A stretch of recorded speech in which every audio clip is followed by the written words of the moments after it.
আসসালামু আলাইকুম। সংবাদে আপনাদের সবাইকে স্বাগত জানাচ্ছি। আমি ফিরোজ তোহা। শুরুতেই সংবাদ শিরোনাম।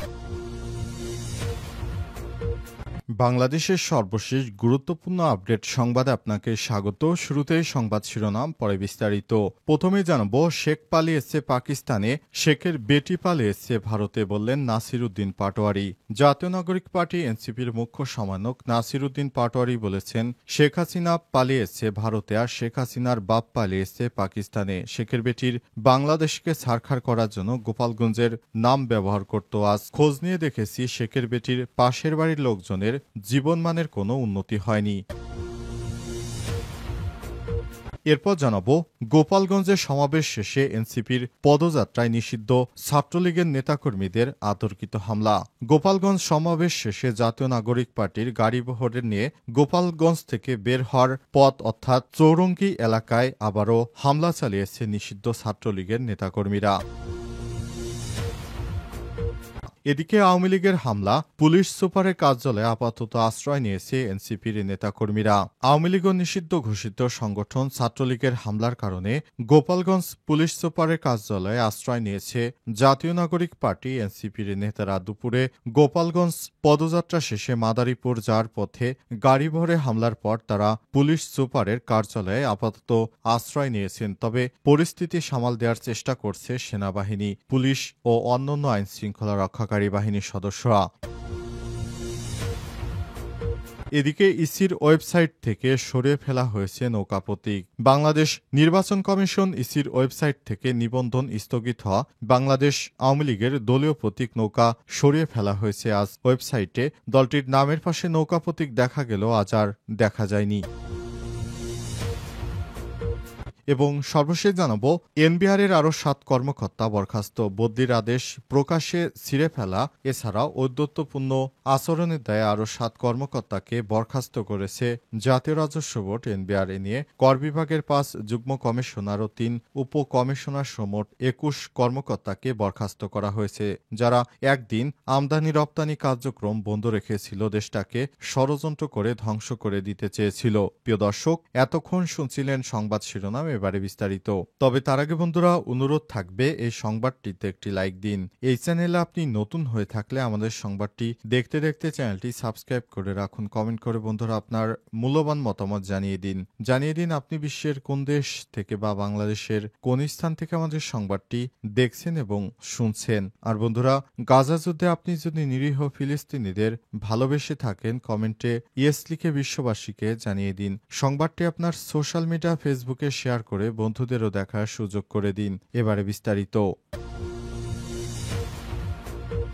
শেখ মুজিব পালিয়েছে পাকিস্তানে আর শেখের বেটি পালিয়েছে ভারতে, বললেন নাসির উদ্দিন পাটোয়ারি।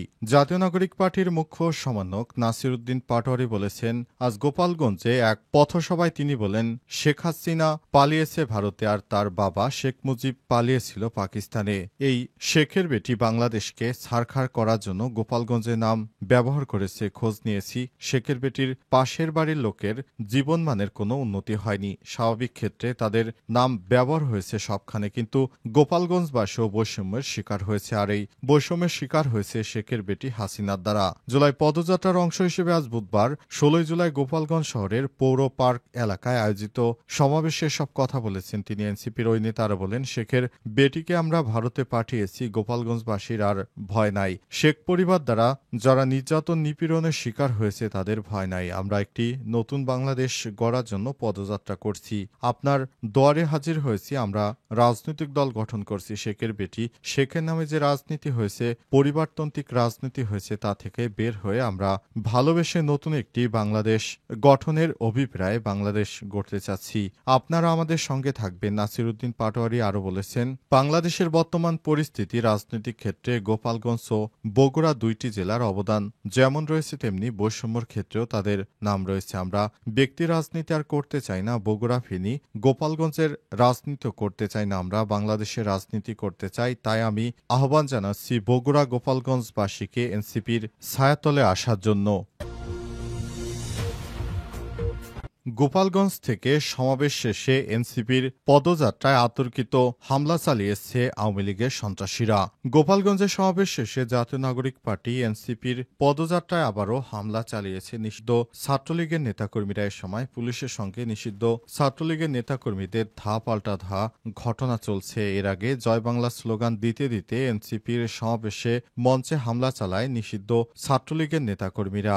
এরপর দুপুরে শহরের সমাবেশ স্থলে তারা হঠাৎ করেই মিছিল নিয়ে শেষ মঞ্চে চড়াও হয়। এ সময় সাউন্ড বক্স, মাইক ও চেয়ার ভাঙচুর করার পাশাপাশি এনসিপির উপস্থিত নেতাকর্মীদেরও মারধর করে তারা। ওই সময় কয়েকটি ককটেল বিস্ফোরণের ঘটনা ঘটে। তবে সে সময় এনসিপির কেন্দ্রীয় নেতাকর্মীরা শহরে উপস্থিত থাকলেও মূল মঞ্চস্থলে পৌঁছাননি। এর আগে এনসিপির মার্চ টু গোপালগঞ্জ কর্মসূচিকে কেন্দ্র করে উত্তেজনার মধ্যে ইউএনওর গাড়ি ভরে হামলা ছাড়াও পুলিশের গাড়িতে ভাঙচুর ও অগ্নিসংযোগের ঘটনা ঘটে। এই ঘটনায় পুলিশের ৩ সদস্য আহত হয়েছে। তবে সার্বিক পরিস্থিতি নিয়ন্ত্রণে পুলিশের পাশাপাশি ঘটনাস্থলে কাজ করছে সেনাবাহিনীর সদস্যরা। বর্তমানে পরিস্থিতি স্বাভাবিক রয়েছে। তবে পরিস্থিতি স্বাভাবিক থাকলেও সেখানে অতিরিক্ত আইনশৃঙ্খলা সদস্যদের মোতায়েন করা হয়েছে যাতে করে ভবিষ্যতে আর কোনো ধরনের নাশকতা না হয়, এজন্য পুলিশ তৎপর রয়েছে। আওয়ামী লীগের হামলা, পুলিশ সুপারের কার্যালয়ে আপাতত আশ্রয় নিলেন এনসিপির নেতাকর্মীরা। আওয়ামী লীগ ও নিষিদ্ধ সংগঠিত ছাত্রলীগের হামলার কারণে গোপালগঞ্জের পুলিশ সুপারের কার্যালয়ে আশ্রয় নিয়েছে জাতীয় নাগরিক পার্টি এনসিপির নেতারা। আজ গোপালগঞ্জ পদযাত্রা শেষ করে মাদারীপুর যাওয়ার পথে এনসিপির গাড়ি ভরে হামলা চালায় আওয়ামী লীগ ও ছাত্রলীগ। এনসিপির নেতারা জানান, আমাদের গাড়ি বহরের একটি অংশ মাদারীপুরের উদ্দেশ্যে যাচ্ছে, তাদের উপর হামলার আশঙ্কা করছি। গাড়ি বহরের একটি অংশ আওয়ামী লীগ ও নিষিদ্ধ ঘোষিত সংগঠন ছাত্রলীগের হামলার কারণে যেতে পারেনি, তাই পুলিশ সুপার কার্যালয়ে আশ্রয় নিয়েছি। এনসিপি নেতা নাসির উদ্দিন পাটোয়ারি অভিযোগ করে বলেছেন, আমরা যখন রওনা দিয়েছি তখন আওয়ামী লীগের লোকজন এসে আমাদের উপর অতর্কিত হামলা করেছে। আমরা একটি জায়গায় অবরুদ্ধ অবস্থায় রয়েছি। প্রশাসনের পক্ষ থেকে বলা হয়েছে পরিস্থিতি শান্ত হোক, তারপর যাওয়া যাবে, কিন্তু পুলিশ প্রশাসন, আর্মি পুরোপুরি নিষ্ক্রিয় অবস্থায় রয়েছে। এদিকে পরিস্থিতি সামাল দিতে পুলিশকে রাবার বুলেট ও সাউন্ড গ্রেনেড ছুড়তে দেখা গেছে। এ সময় আওয়ামী লীগ ও ছাত্রলীগের নেতাকর্মীদের গাড়িবহর লক্ষ্য করে ইটপাটকেল নিক্ষেপ করে। এছাড়াও বেশ কয়েকটি গাড়ি ভাঙচুর করেছে। পুলিশের সঙ্গে আওয়ামী লীগ ও ছাত্রলীগের মধ্যে সংঘর্ষ চলছে। প্রসঙ্গত, দুপুর 1:35 দিকে গোপালগঞ্জ শহরের পৌর পার্ক এলাকায় এনসিপির সমাবেশ মঞ্চে হামলা চালায় স্থানীয় কার্যক্রম নিষিদ্ধ আওয়ামী লীগ ও নিষিদ্ধ ঘোষিত সংগঠন ছাত্রলীগের নেতাকর্মীরা। তারা মঞ্চে থাকা সাউন্ড বক্স, মাইক, চেয়ার ভাঙচুর করে এবং পরিস্থিতি এনসিপির নেতাকর্মীদের উপর হামলা চালান। এর আগে জাতীয় নাগরিক পার্টি এনসিপির মার্চ টু গোপালগঞ্জ কর্মসূচিকে কেন্দ্র করে উত্তেজনার মধ্যে ইউএনওর গাড়ি বহরে হামলা করে পুলিশের গাড়িতে ভাঙচুর ও অগ্নিসংযোগ করে। এ অবস্থায় উত্তপ্ত পরিস্থিতি বিরাজ করছে গোপালগঞ্জ জুড়ে। ইসির ওয়েবসাইট থেকে সরিয়ে ফেলা হয়েছে নৌকা প্রতীক। বাংলাদেশ নির্বাচন কমিশন ইসির ওয়েবসাইট থেকে নিবন্ধন স্থগিত হওয়া বাংলাদেশ আওয়ামী লীগের দলীয় প্রতীক নৌকা সরিয়ে ফেলা হয়েছে। আজ 15 জুলাই পর্যন্ত ওয়েবসাইটে দলটির নামের পাশে প্রতীক দেখা গেলেও আর দেখা যায়নি 16 তারিখ থেকে। স্থানীয় সরকার উপদেষ্টা আসিফ মাহমুদ সজীব ভুঁইয়া ইসিকে নিয়ে একটি পোস্ট করার পরই ইসি এই প্রতীকটি সরিয়ে ফেলেছে। আসিফ মাহমুদ পোস্ট করে জানিয়েছেন যে এত সংগ্রাম ও আন্দোলনের পর যদি সেই আওয়ামী লীগের প্রতীকই থাকে তাহলে তাদের উদ্দেশ্য কি, অর্থাৎ ইসি কি উদ্দেশ্য করে এই প্রতীক রাখতে চায়, এই প্রশ্ন তুলেছেন তিনি। এই প্রশ্ন তোলার পরই ইসির পক্ষ থেকে সেখানে তাদের ওয়েবসাইট থেকে নৌকা প্রতীককে সরিয়ে দেওয়া হয়েছে। জানা গেছে, আজ নির্বাচন কমিশনের পক্ষ থেকে এনসিপির নিবন্ধন দেওয়ার ব্যাপারে কোনো কথা বলা হয়নি। তবে অনেকেই মনে করছে যে এনসিপির নেতাকর্মীরা নিবন্ধন পাওয়ার যোগ্য, কিন্তু ইসির পক্ষ থেকে তাদের এখনো নিবন্ধন দেওয়ার ব্যাপারে কোনো তথ্যই জানানো হয়নি। এখনো এনসিপির নেতাকর্মীদেরকে সেইভাবে প্রোটেক্ট করতে পারেনি, তাই এখনো নেতাকর্মীদেরকে তাদের সেই প্রতীকটি কিংবা তাদের নিবন্ধনও এখনো দেওয়া হয়নি। এই বিষয়টি বারবার সামনে আসছে।